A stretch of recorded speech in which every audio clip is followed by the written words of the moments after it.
disais en début d'intervention que 70 ans, c'est une période courte au regard de l'histoire de l'humanité. Moi, je dirais qu'il y a des périodes courtes qui sont beaucoup plus denses et plus intenses que les périodes longues. La Chine, sous direction socialiste, est passée de la pauvreté à la satisfaction des besoins fondamentaux. Mais moi, je dirais, je vais vous montrer la supériorité de notre régime, à qui il ne faudra pas 70 ans pour faire exactement le contraire. Rémi, à toi la parole.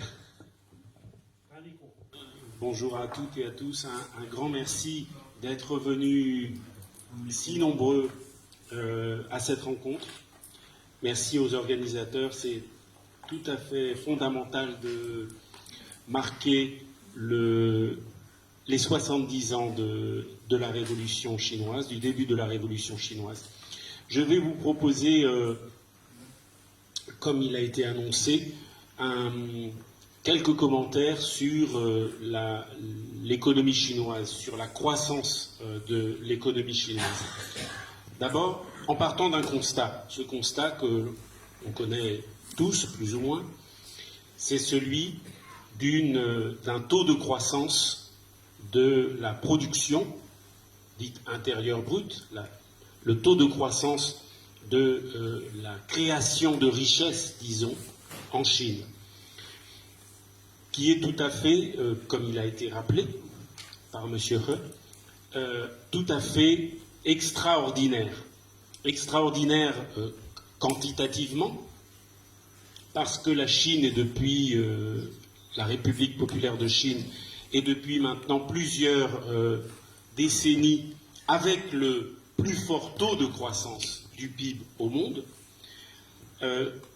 mais aussi c'est un phénomène aussi qualitatif, c'est-à-dire ce n'est pas seulement de la croissance, c'est authentiquement un développement très profond qui a concerné, au-delà de l'économie, toute la société. Et ce phénomène est réellement hors du commun, comme il vient d'être rappelé. Jamais dans l'histoire, un phénomène aussi rapide a pu être observé. Jamais depuis 5 siècles, disons, depuis que le système mondial capitaliste existe.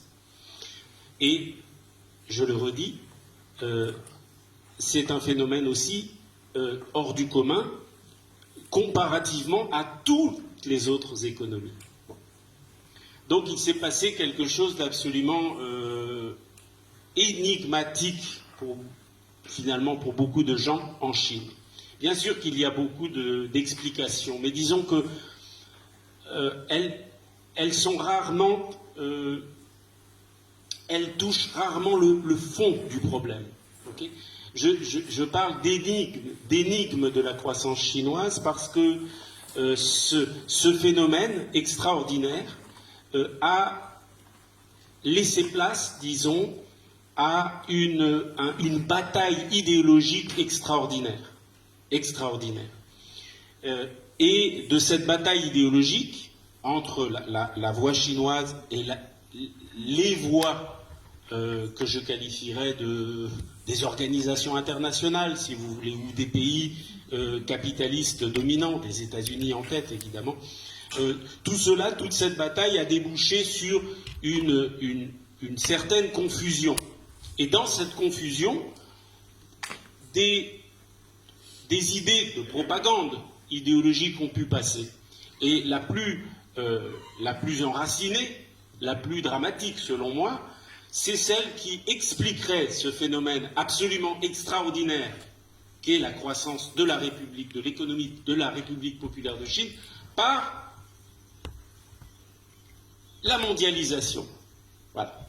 Là, on nous raconte que la Chine vivotait, végétait du temps de Mao, et que, subitement, à la mort de celui-ci, plus la mort de Zhou Enlai, la mort d'autres dirigeants de la Révolution, en 76, puis avec le 11e congrès du parti de 78, une série de réformes ont appelé d'ouverture, qu'il ne s'agit pas de minorer, ce sont des réformes de structure profonde, ont ouvert la Chine à la mondialisation, et miraculeusement, évidemment, c'est ce qu'on nous raconte aussi, elle serait devenue capitaliste, sans qu'on en discute, sans qu'on l'explique bien d'ailleurs. Hein. Mais miraculeusement, coup de baguette magique, la mondialisation aurait fait décoller la Chine. C'est ça l'histoire qu'on nous raconte. Bon. Et c'est ça que je vous... D'autant que les données sont assez problématiques. Si l'on utilise les données chinoises, alors on nous soupçonne d'utiliser des données qui seraient manipulées, tout ça, mais ça nous rabat sur les données de la Banque mondiale, du FMI, qui sont évidemment aussi des données manipulées, mais dont on ne nous explique pas qu'elles passent au prisme idéologique de l'Occident, notre vision de la Chine. Donc on est complètement piégé.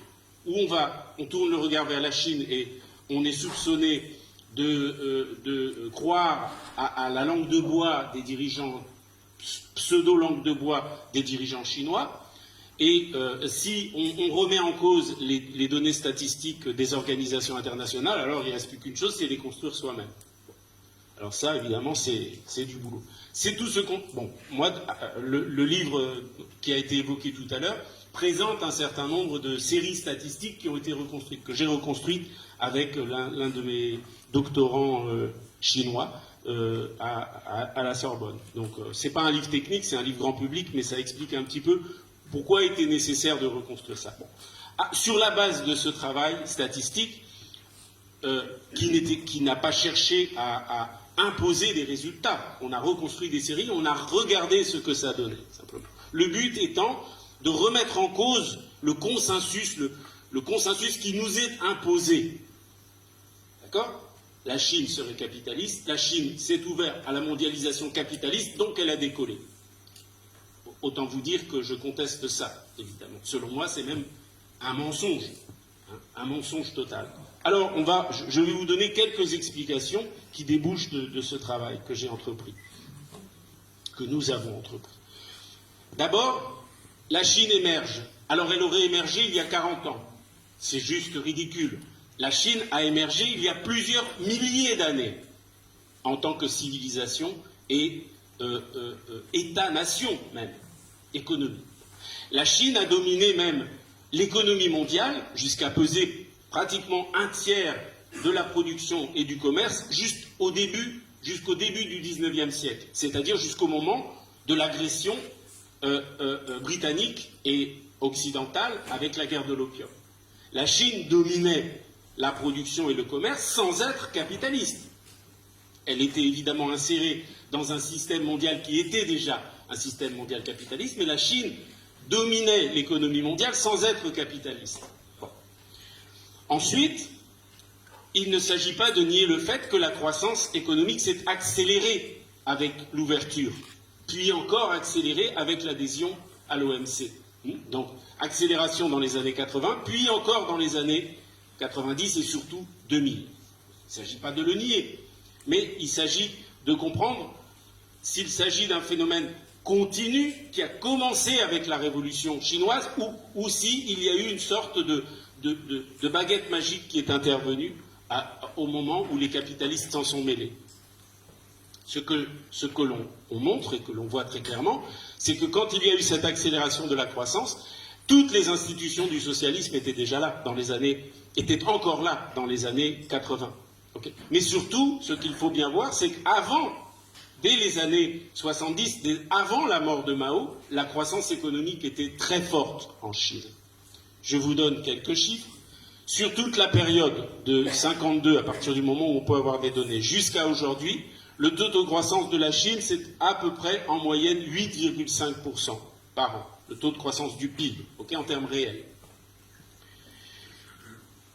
Dans la première période, 52-78, c'est un tout petit peu en dessous de 7%. Et dans la deuxième période, depuis 79, c'est pratiquement 10%, 9,9%. Mais si on retire les 10 premières années, c'est-à-dire qui vont de 1949 au tout début des années 60, c'est-à-dire des années très perturbées entre l'unification du territoire national, la Chine est encore en guerre d'une certaine manière, commencée par l'intrusion britannique. Il faut être tout à fait clair, il y a eu un siècle de guerre par l'agression de l'Occident. Mais jusqu'en 52, il y a encore des problèmes au niveau national. Donc, à partir de 52 jusqu'à la rupture avec l'Union soviétique, des 60 et ses effets, tout début des années 60, si on met de côté cette période-là, la croissance de la Chine, révolution culturelle comprise, entre 62, 63 et 78, 2 ans après la mort de Mao, c'est 8,5%. Déjà, de taux de croissance du PIB. Donc, il y a la vitesse de croisière de l'économie chinoise à ce niveau très élevé était déjà atteinte avant la mort de Mao. Il faut avoir les idées très claires là-dessus. Quelles sont les explications? On construit des séries de capital. L'accumulation de capital physique est un facteur majeur. Et il était très élevé, supérieur à 10% dès le début de la Révolution. Il n'a pas commencé à passer de 0 à 10 ou 15 après les réformes de 78. Il était déjà l'accumulation de capital permettant une industrialisation en profondeur à commencer dès le début de la Révolution. Ensuite, il y a évidemment l'accumulation de ressources éducatives, une massification de l'éducation qui va avec la généralisation des programmes de santé publique et de programmes sociaux en Chine. Les investissements en la matière ont commencé dès 1949. Ils étaient absolument gigantesques et massifs, y compris pour la recherche-développement. On ne va pas nous raconter que c'est depuis une dizaine d'années, une vingtaine d'années que la Chine a commencé à s'intéresser à l'innovation technologique. Les investissements dans la recherche-développement dès 1950 sont gigantesques, même si évidemment le taux de croissance est fort à l'époque, puisque le système de recherche a été construit de zéro. Tout ça, ce sont évidemment des facteurs moteurs de la croissance qui expliquent que cette croissance économique a commencé très tôt, n'a pas attendu l'ouverture à la mondialisation. Et puis il y a d'autres facteurs fondamentaux, des transferts importants des zones rurales vers les zones urbaines, donc une contribution de la paysannerie d'une certaine manière à cette industrialisation, qui était permise, qui n'était pas unilatérale. Les paysans ont énormément gagné de la Révolution, notamment par un accès à la terre. C'est ce qui différencie la Chine de l'Inde ou de presque tous les autres pays qui n'ont pas fait une révolution socialiste, donc une réforme agraire poussée jusqu'à son terme. En Chine, la terre est publique ou collective. C'est une chose absolument fondamentale. C'est la revendication numéro 1 de tous les paysans du monde, l'accès à la terre. Il existe en Chine. Mais il y a d'autres choses, bien évidemment. Ça, c'est un critère de détermination du socialisme qui pourrait être utilisé pour parler de socialisme. Mais il y a aussi la conception des services publics très large, le poids des entreprises publiques, des grandes entreprises publiques qui servent de locomotive sociale pour tout le reste de l'économie, qui irradie tout le tissu industriel du pays, y compris et surtout les PME, les toutes petites entreprises, les TPE, qui bénéficient d'intrants à très bas prix, avec un prix fixé par l'État, offert, fourni par ces grandes entreprises. Ça aussi, ça a à voir avec le socialisme. Et c'est un fait. Les grandes entreprises ont reculé, leur poids a reculé, mais il reste absolument fondamental et central. Il y a aussi le contrôle de la banque. C'est l'État qui contrôle la banque. La banque est publique. Ok ? Ça veut dire qu'il y a une maîtrise de la politique monétaire. Ça veut dire qu'il peut y avoir un contrôle efficace sur la finance, même si des dérives existent. Tout ça est permis par l'existence, la persistance d'une planification. Tout ça a à voir aussi avec le socialisme. Alors pourquoi on nous tape dessus en nous racontant que la Chine est capitaliste comme si c'était une évidence? Bien sûr que les mécanismes de marché capitalistes sont partout en Chine. Mais est-ce que ça suffit à clore le débat? Je ne crois pas. Les problèmes sont multiples. Et nos amis de l'ambassade de Chine nous le disent et nous le dirons. Notamment parce qu'en plus, il y a une guerre commerciale que les États-Unis ont déclenchée contre la Chine. Mais il y a eu aussi les effets de la crise dite financière, qui est une crise systémique du capitalisme, 2007-2008, qui ont touché la Chine. Comment a répondu le gouvernement chinois? Augmentation des salaires. Quand je dis augmentation des salaires, ce n'est pas 1% ou 2%. L'inflation est à 1,5% à peu près en Chine. Les salaires ont augmenté de 14% annuellement. Vous voyez ce que ça veut dire en termes de marge de pouvoir d'achat, en termes réels, c'est-à-dire hors inflation? C'est gigantesque. Comment ont évolué nos salaires à nous en réponse à la crise? La Chine a décidé d'investir massivement dans les infrastructures, à l'intérieur et, comme on le sait, ça a été évoqué, à l'extérieur. Dans quel état sont nos infrastructures? L'énergie et le reste, les routes, sans même aller passer la frontière et aller en Belgique, où les autoroutes sont dans très mauvais état. Maintenant, on est en comparaison avec vous, c'est bon, on est au niveau. Elles sont aussi pourries chez nous que chez vous. Réponse, allez en Allemagne, les autoroutes, c'est pas bon. C'est plus aussi bon qu'avant. Qu'ont fait les Chinois en réponse à la crise? Aménagement du territoire, mettre des investissements et des efforts pour aller constituer des pôles intermédiaires à l'intérieur du territoire, loin des côtes, où est soi-disant uniquement la prospérité. Non, c'est pas vrai. Ils sont allés faire un effort par une volonté étatique à l'intérieur du pays, jusqu'au bout du pays, des investissements. Que dire, nous, en termes d'aménagement du territoire, à part cette diagonale du vide, où il n'y a plus rien, en gros, de la Meuse au Pays Basque? Qu'est-ce qu'on a fait? Des investissements de l'État. Qu'est-ce qu'on a fait, nous? Désindustrialisation. Tout ce qui pouvait démanteler de l'industrie à l'intérieur, on l'a fait. Tout ce qui pouvait délocaliser, on l'a fait à l'extérieur. Destruction systématique de notre pays. Parce que c'est un fait. Le pays, la planification pour nous, elle existe. Mais pour détruire le pays, c'est un fait. Nous n'avons plus le contrôle de la monnaie. Nous n'avons plus le contrôle, donc, sur le budget. Nous n'avons plus de contrôle. Je ne vous parle même pas de participation populaire, ni de contrôle populaire sur ces décisions. Aucune. Et on va donner des leçons de démocratie, nous, à la Chine. On va leur expliquer ce que c'est que la démocratie, parce qu'il y a eu dans ce pays, glorieusement, une magnifique révolution, il y a en 1789. Ça nous donnerait le droit encore aujourd'hui de donner des leçons aux Chinois. Mais il faut revenir sur Terre. Le pays, ici, est dans une déliquescence totale.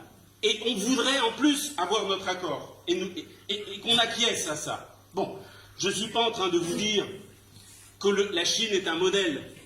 Mais le fait est qu'en Chine, l'investissement va vers les secteurs productifs, va vers le travail.